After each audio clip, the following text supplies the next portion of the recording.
You and I have both experienced that pain. You strive for your justice, and I strive for mine.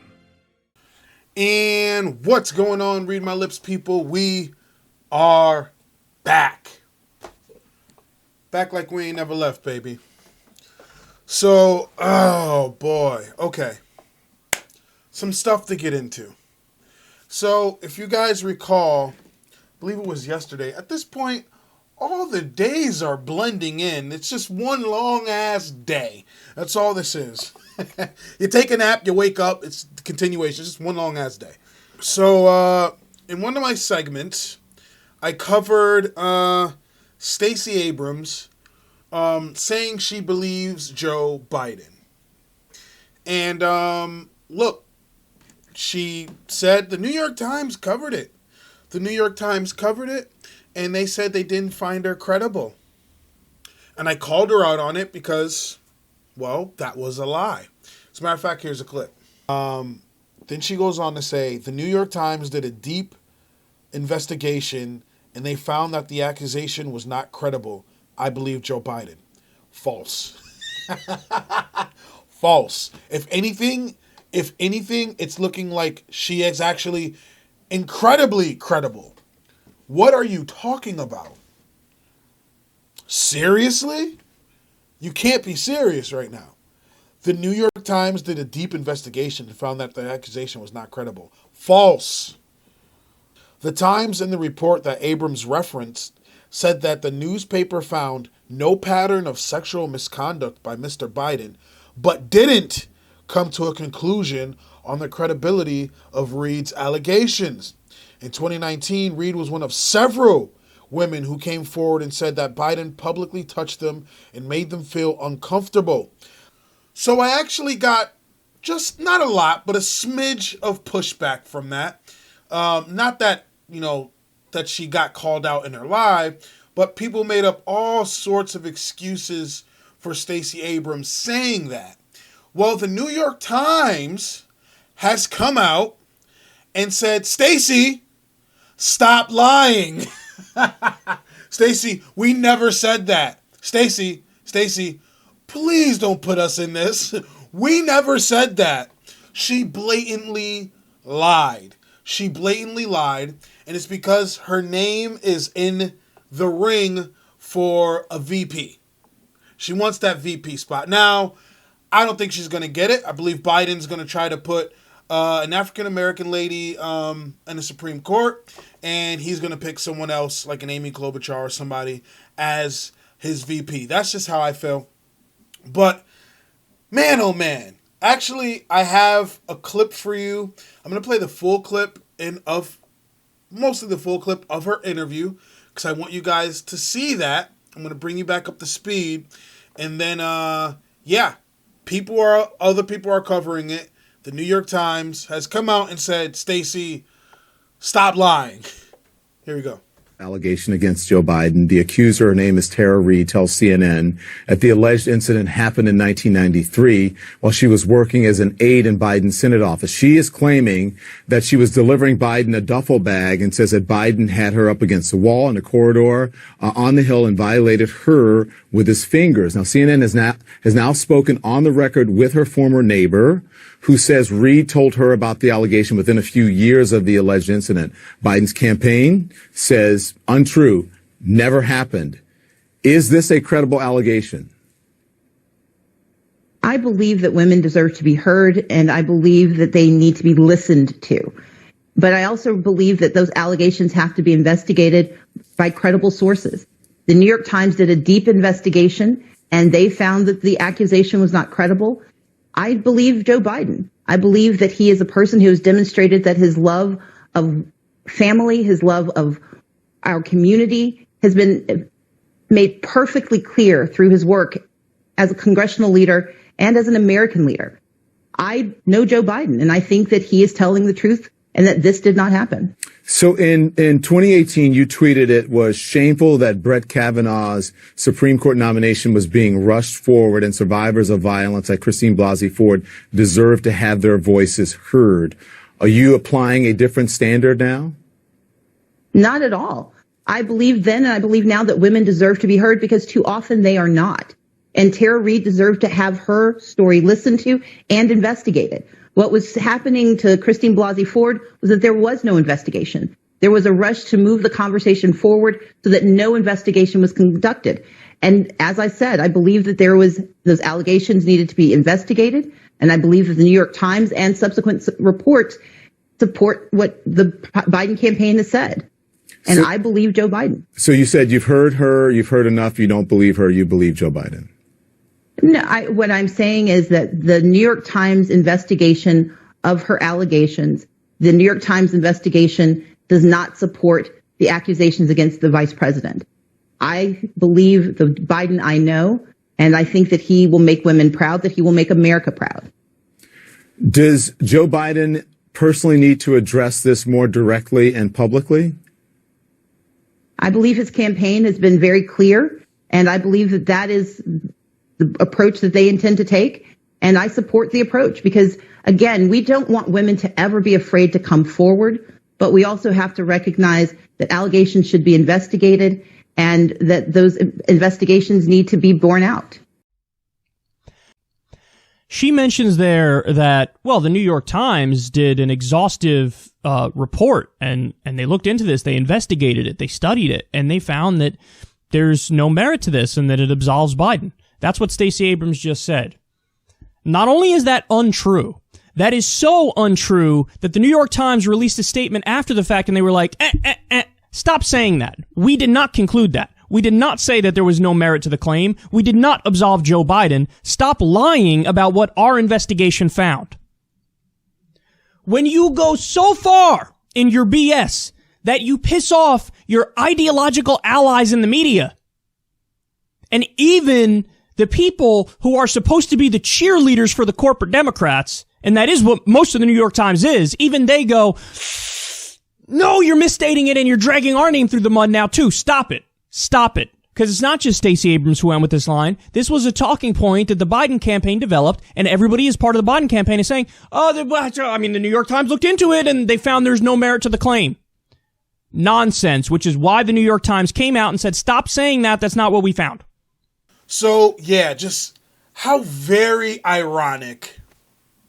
How very ironic. Look, if you don't think this is a massive cover-up, if you don't think this is a cover-up to the nth degree, I don't know what to tell you. I don't know what to tell you. If you come to me and you want to say, look, I believe Biden, fine. But don't argue with me on the facts. Please don't try to argue on the facts. These people are simply defending him for their own self-interest. And there's people, I get it in the comment section, that are saying, look, Biden probably did this. Biden probably did this shit. But Trump's the bigger picture. And Abrams falls into that. Now I can easily sit here and say, you know what? I'm just going to turn my brain off. Look at this. This is a well-educated African-American woman, and I'm just going to be on her side no matter what. I can easily do that. I want her to have a VP spot, blah, blah, blah, blah, blah. I can easily do that. But that's not how I operate. It's deeper than that. It's not as shallow as that. And I just think it's funny that I covered, like, all you have to do is look at the New York Times. You're sitting there on national television, lying to the people's face. And all we have access to the article. We can all go check out the article. But most people aren't going to do that. Majority of people aren't going to do that. And look, I have a small channel. It's going to get to a couple hundred, maybe a couple thousand of you. And that's it. And then within those couple hundreds, within those couple thousands, how many people are actually going to take what I have to say to heart? Man. So Stacey is playing politics at the expense of Tara Reade. Full stop. And let's not get into a debate as to if it's been taken serious. Some people are saying, they've been taking this serious. They've never taken it serious. I covered this weeks ago. It was me and literally a handful I can count them on one hand of people who are actually covering this, and they were independent media. And then weeks later, the first mainstream organization to cover it was Fox News, and they put it for a 40-second clip. We are just now, people are actually starting to take it a bit serious. Just now. So no, nobody was doing any thorough investigations. Nobody was taking it serious. They've been brushing it off the whole time. That's not opinion, that's facts. Because in the very beginning, I was begging mainstream media to take it serious. If this was Bernie Sanders, they would have hung him by now. Are you kidding me? If this was Bernie Sanders, he'd be kaput.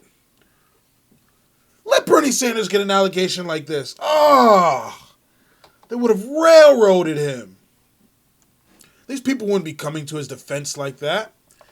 Just blatantly, she's sitting there lying to you. So I'm literally having to talk to different people saying, I believe Stacey. You heard what Stacey's been consistent the whole time. She's actually been very inconsistent.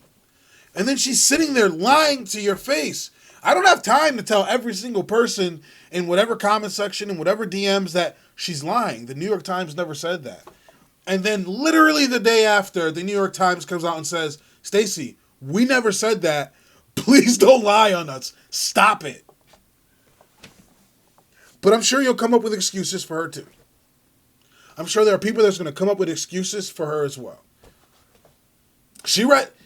Unless she didn't read the article. She's sitting there acting like she read the article. I read it. Did she read it? So, look, this Biden thing, the more they try to, and she couldn't even answer the question. Like, dude asked her straight up, so you're telling me you don't believe Tara and you believe Joe Biden? And she's like, she had one shred of humanity. She had like a small shred of humanity in her. And she couldn't just say yes or no. She just wouldn't answer that question. Because there's like one little shred of humanity that's like, don't do it. Don't answer that question. Even somebody like a Stacey Abrams is in it for herself at the end of the day. She's in it for herself. That's why there's very, very, very few politicians, a minute amount of politicians that are actually in it for us. For us. Very few. And there are some politicians that come in this with a good heart, with pure intentions. But somewhere along the road, they get corrupted. It happens.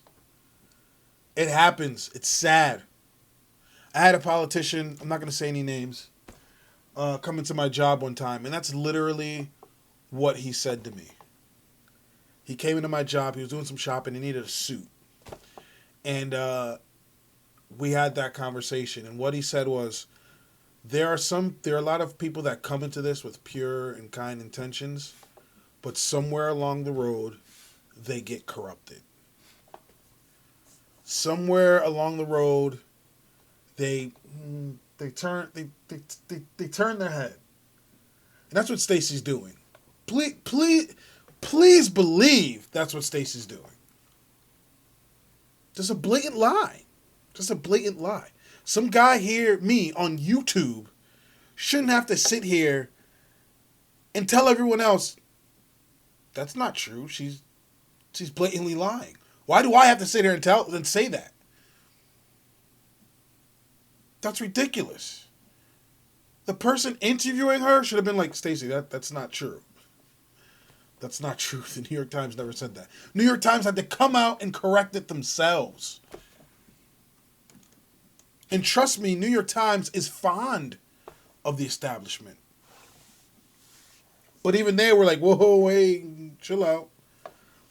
Because if this further escalates, and it does come out that it's for sure that Biden did it, they're going to look incompetent. And then I've had people come out and tell me, if this was true, there'd be more women that would have come out. First of all, it's not necessarily true. That's your opinion. Second of all, look how they're treating this and look how they're treating her. It's already incredibly hard for women to come out and say what happened to them to begin with. But then you got Alyssa Milano quickly shifting to what she used to believe. And then you got people treating Tara Reid like she's an absolute liar, not even questioning Joe Biden. Why would anyone want to come out? It's already incredibly hard and brave for somebody in this situation to come out. So I just thought it was pretty ironic that I literally just covered the Stacey Abrams thing, and then literally the next day, the New York Times is like, whoa, whoa, whoa, whoa, whoa, whoa, whoa. Let's ixnay on the lie. So yeah, do with that information what you will. But Stacey, I don't think you're going to be the VP pick. And Biden has gotten backlash because a lot of people wanted him to pick an African-American female as his VP, as if that's going to make much of a difference at the end of the day, because Biden's still going to be stepping on African-Americans' necks economically. But that's what they wanted, and he's kind of gotten a little backlash because of it, but I don't think he's going to be swayed. As a matter of fact, before I even get into the next subject, P. Diddy came out. P. Diddy has come out and said, Joe Biden, if you want us to vote for you, you're going to have to earn our votes. In order for us to vote for Biden, we can't be taken for granted like we always are because we're supposed to be Democrats or because people are afraid of Trump. It's whoever's going to take care of our community, whoever wants to make a deal. It's business at this point. We can't trust politicians, so we want to know very clearly, just like Trump made it clear that he wanted to build a wall, Biden needs to make it clear that he's going to change the lives and quality of life of black and brown people, or else he can't get the vote. I will hold the vote hostage if I have to.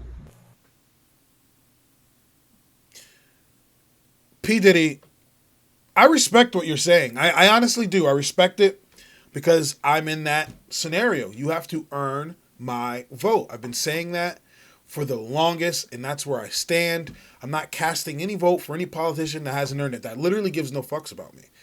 That literally doesn't care about my ideals, what would help change my financial situation, my economic situation, my social situation, all the above, right? Progressing forward. Unless he can hit on some of those, I'm not saying you got to do every damn thing, but unless you can hit on some of those, why would I cast a vote for you? That's what I've been saying from the jump. You haven't even made an attempt, right? But P. Diddy, you're a tad too late. Just a smidge too late. P. Diddy's talking about he's going to hold up the African-American vote if he doesn't do something for African-Americans. You should have been saying this during the primary. Instead, African-Americans went to vote for Joe Biden in droves. You went to go vote for the neo-centrist moderate Democrat. And now you're asking for him to do stuff for African Americans? What? Wrong guy. You picked the wrong guy. You literally made it harder on yourself to get the things you want because you picked the wrong guy. If that's what you're looking for. Joe Biden's not going to do anything for African Americans. Are you kidding me? Who suffers the most in the healthcare system? African American women. Period.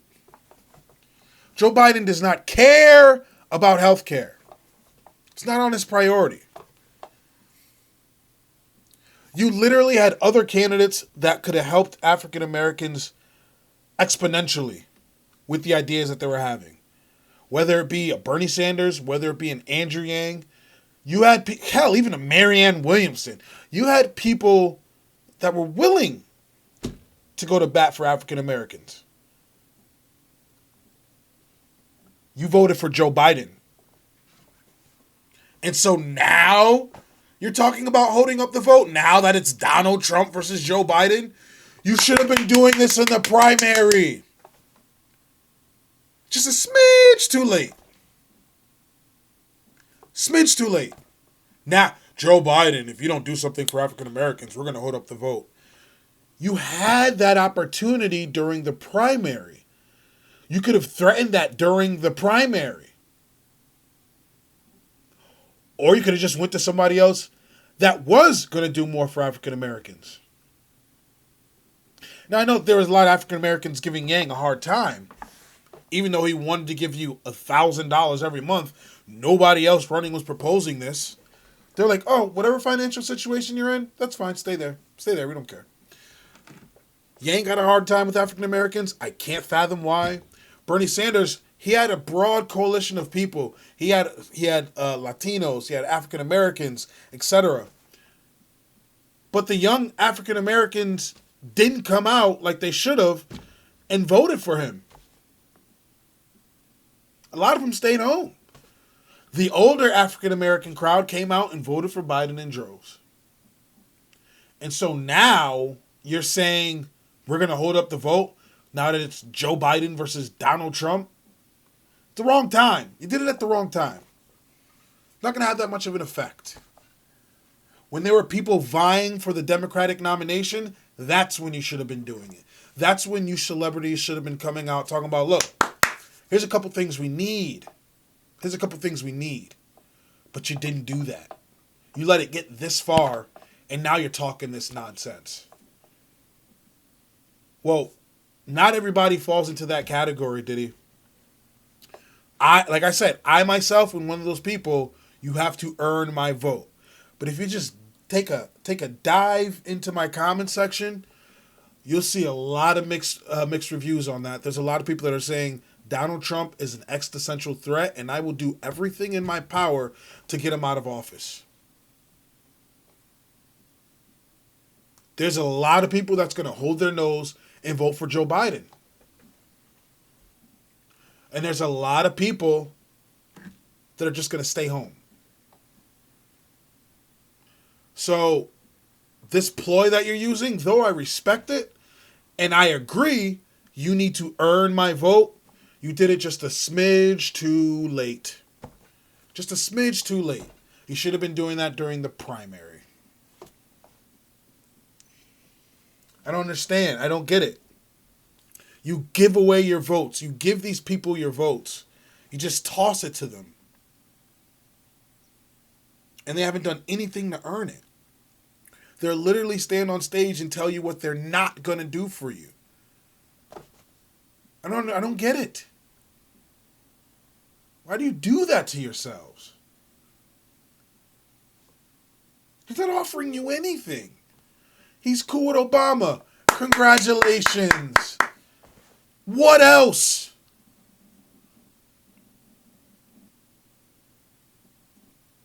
They step on African Americans' necks economically. He's part of that crowd. But you helped vote him in anyway. And now you're begging for him to do something for African Americans.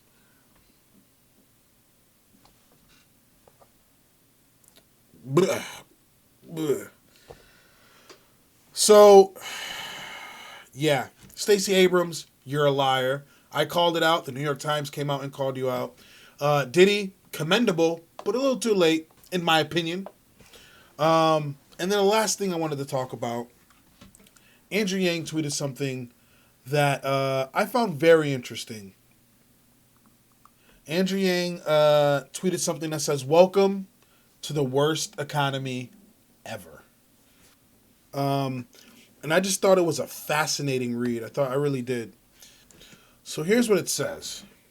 Let's start with some bad news, and we're not going to sugarcoat it.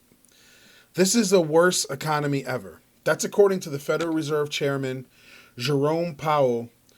We are going to see economic data for the second quarter that is worse than any data we have seen for the economy. There are direct consequences of the disease and measures we are taking to protect ourselves from it. It's worse for minorities than for white Americans. Powell noted that a few months ago, the U.S. labor market was the best ever for minorities, but as stay-at-home orders have shuttered restaurants, movie theaters, retailers, and many other businesses, a disproportionate number of non-white Americans has lost their jobs. It is heartbreaking, frankly, to see all that threatened now. Healthcare hurt the economy, but not for the reasons you think. Incredibly, one of the biggest drivers of the decline was the healthcare industry, as hundreds of thousands of Americans contracted a deadly virus, overwhelming hospitals in New York especially. It was the suspension of money-making elective procedures that created one of the biggest hits to the economy. And a lot of places are human sacrifice zones. Now, if you remember when I commented before about Georgia and some other places, I believe Kansas City is about to open up soon, they're sort of using you guys like a test petri dish, right? And there's been leaked audio of Donald Trump reaching out to governors, pleading with them to open early and asking them to even open the schools back up. And there's going to be a lot of places used as test subjects. And I believe the last reading I saw in Georgia were 640 new cases, 30 more deaths since it's been opened up. And a lot of you places are test subjects. A lot of these places are test subjects. Let's see how things fold out. And like some of the rules they have for these places opening are preposterous, which aren't going to be followed. For instance, if you're a retail clothing store, you can have no more than so a lot of places, the 10-10-10 rule, you can have 10 people inside for no more than 10 minutes and things like that. And it's just like, I don't see it happening. I don't see it following through. And I think the cases are going to increase. Just my opinion. But we'll look at the data and see, right? So human sacrifice zones. David Michaels was the Assistant Secretary of Labor for Occupational Safety and Health during the Obama administration. He slammed Trump's executive order during an appearance on CNN. What President Trump has done is said, we solved the bottleneck. We're going to make you stay open. It's a disaster for workers. We're making these workplaces, these meat packing plants, into human sacrifice zones. So Donald Trump making these people, the meat packing places, stay open. And I was a little conflicted at first, but now I lean more towards the, if they should close, especially if there's workers in these meat packing plants, say that 3 times fast, getting caught with COVID-19, like, what the hell? The Trump administration is launching a project to accelerate the development of a potential coronavirus vaccine. The project, called Operation Warp Speed, has the goal of manufacturing hundreds of millions of doses that can be made available to Americans by the end of the year. I've read a lot of people online saying, like, I don't trust it. I'm not going to take the vaccine. Where do you guys fall in that spectrum? Would you, when they come out with the vaccine, would you take it? There's always been like conspiracy theories and woke people and anti-vaxxers talking about, don't take this. It's more bad for you than good. So I'm just curious what you guys think. Would you, if they came out with a vaccine, would you take it? I'll end it with these words. Humanity is facing 3 crises at the very least: medical, economic, and social, that will cause financial and geopolitical reverberations for years. The grim state of the economy was underscored Wednesday morning when it was reported that the first quarter GDP fell 4.8%, the worst contraction since the Great Recession. Yet Trump says he sees light at the end of the tunnel and acts as if America is nearly home free. So, great article that Yang quoted out from CNN, of all places. They're pretty decent with their written articles. Yeah, this is bad. The worst economy ever. And one of the things Trump used to tout was how great his economy was. I mean, I've come to the conclusion, if you'd asked me some weeks ago, Joe Biden had a 0% chance at defeating Donald Trump. Now I'd say it's 50-50. It's up in the air.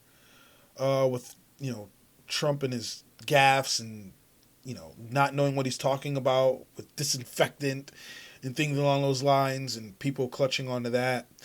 And then Joe Biden with his allegations and, his constant, he nearly fell asleep in his last interview. He blanked out. So it's right now, it's who knows. It's who knows. So yeah, I'll end it with that. And look, again, Stacey Abrams, stop lying. Stop being a liar. I'm going to call you out when you lie. And P. Diddy, he's going to hold the black vote. If they don't do anything for black people, I think it's a little too late. You already voted the man in as the nominee. And yeah, Yang tweets out, "Welcome to the worst economy ever. Let's sigh." So if you like what you see, if you like what you hear, please like, comment, subscribe. I'd really appreciate it. If you don't, let me know in the comment section why. I'm always down to talk about it. I have a Cash App, a PayPal, and a Venmo link in the description below. Please feel free to donate to the channel. Every little bit helps. Hopefully I'll be talking to you guys soon. Have a good one. Peace.